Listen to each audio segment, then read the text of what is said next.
پاک فوج کی افغانستان میں آپریشن غضب للحق کے تحت کامیاب فضائی کارروائیاں۔ کابل میں 313 کور کے انفراسٹرکچر کو نشانہ بنایا گیا، جسے مکمل طور پر تباہ کر دیا گیا ہے۔ قندھار میں تراو دہشت گرد کیمپس پر بھی فضائی حملہ کیا گیا، دہشت گردوں کو بھاری نقصان پہنچا۔ کارروائیوں کے دوران قندھار ایئر فیلڈ کی آئل اسٹوریج سائٹ اور اس سے ملحقہ لاجسٹک انفراسٹرکچر کو بھی تباہ کر دیا گیا ہے۔ صوبہ پکتیکا میں شہر ناؤ دہشت گرد کیمپ کو بھی کامیابی سے نشانہ بنایا گیا۔ مشرق وسطی میں امن کے لیے پاکستان کی کوششیں تیز۔ وزیر اعظم شہباز شریف کی جدہ میں سعودی ولی عہد شہزادہ محمد بن سلمان سے ملاقات، وزیر خارجہ اسحاق ڈار اور فیلڈ مارشل سید عاصم منیر کی بھی شرکت۔ امن و استحکام کے فروغ کے لیے مشترکہ کاوشوں پر اتفاق۔ وزیر اعظم کا سعودی عرب کے ساتھ اظہار یکجہتی، کہا پاکستان ہمیشہ سعودی عرب کے ساتھ کھڑا ہے۔ وزیر اعظم دورہ سعودی عرب مکمل کر کے وطن واپس پہنچ گئے۔ ایران کا امریکہ کے طیارہ بردار بحری بیڑے پر میزائلوں اور ڈرون سے حملہ، پاسداران انقلاب کا ابراہیم لنکن کو نقصان پہنچانے کا دعویٰ۔ امریکی لڑاکا طیارہ عراق میں گر کر تباہ، امریکی سینٹ کام کی C-135 ری فیولنگ طیارہ گرنے کی تصدیق۔ عراق کی مزاحمتی تنظیم کا طیارہ گرائے جانے کا دعویٰ مسترد۔ عراقی شہر اربل میں ڈرون حملے میں فرانسیسی فوجی مارا گیا، متعدد زخمی۔ ایران پر امریکی اور اسرائیلی جارحیت کا 14واں روز۔ تہران شہریار ہمدان غاربو شہر پر حملے، کاراج آئل ڈپو پر حملے کے بعد آگ بھڑک اٹھی۔ اسرائیل کا حملوں میں ایران کی اہم نیوکلیئر سائٹس کو نشانہ بنانے کا دعویٰ۔ لبنان پر بھی رات بھر اسرائیل کے حملے، 9 افراد جاں بحق، متعدد زخمی ہو گئے۔ لبنان میں 2 مارچ سے جاری حملوں میں اموات کی تعداد 687 ہو گئی۔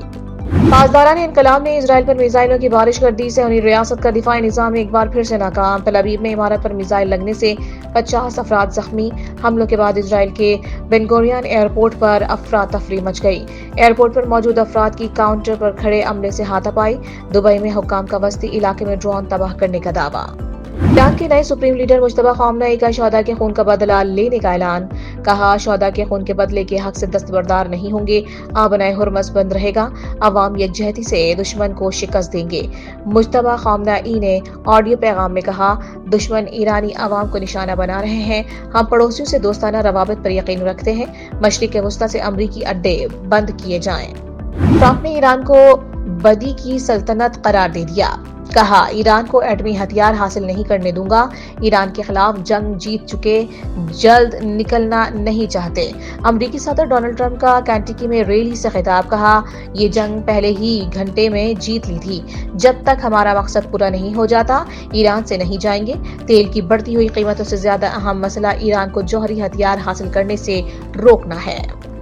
شہید ایرانی سپریم لیڈر علی خامنہ ای کی اہلیہ زندہ ہیں، ایرانی میڈیا کا دعویٰ۔ پاسداران انقلاب کی منصورہ خجستہ باقرزادہ سے منسوب خبر کی تصدیق۔ ایرانی ٹی وی کے مطابق سپریم لیڈر کی اہلیہ منصورہ خجستہ باقرزادہ امریکی حملے میں شہید نہیں ہوئی بلکہ شدید زخمی ہوئی تھیں۔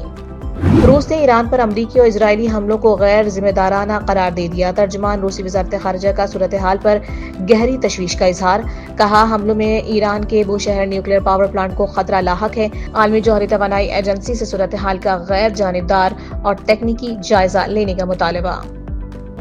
اقوام متحدہ میں پاکستان کا مشرق وسطی میں فوری جنگ بندی کا مطالبہ، پاکستان کے مستقل مندوب ڈاکٹر عاصم افتخار کا سلامتی کونسل میں اظہار خیال، فریقین سے تحمل کی اپیل، مستقل جنگ بندی اور مذاکرات دوبارہ شروع کرنے پر زور، مسئلے کے پرامن حل کے لیے اپنی حمایت کا اعادہ۔ ایران کے ساتھ جنگ کے باعث تیل کی بڑھتی قیمتوں پر امریکہ بھی پریشان، اسٹریٹجک ذخائر سے 172 ملین بیرل تیل جاری کرنے کا اعلان کر دیا۔ امریکی محکمہ توانائی کے مطابق تیل کی فراہمی اگلے ہفتے سے شروع کی جائے گی۔ صدر ٹرمپ نے توانائی کی قیمتیں کم کرنے کے لیے اسٹریٹجک ذخائر استعمال کرنے کی منظوری دے دی۔ تیل کے محفوظ ذخائر مارکیٹ میں لانے کے اعلان کے باوجود عالمی منڈی میں خام تیل کی قیمتوں میں غیر معمولی اضافہ، خام تیل کی قیمتیں $100 کی سطح سے تجاوز کر گئیں۔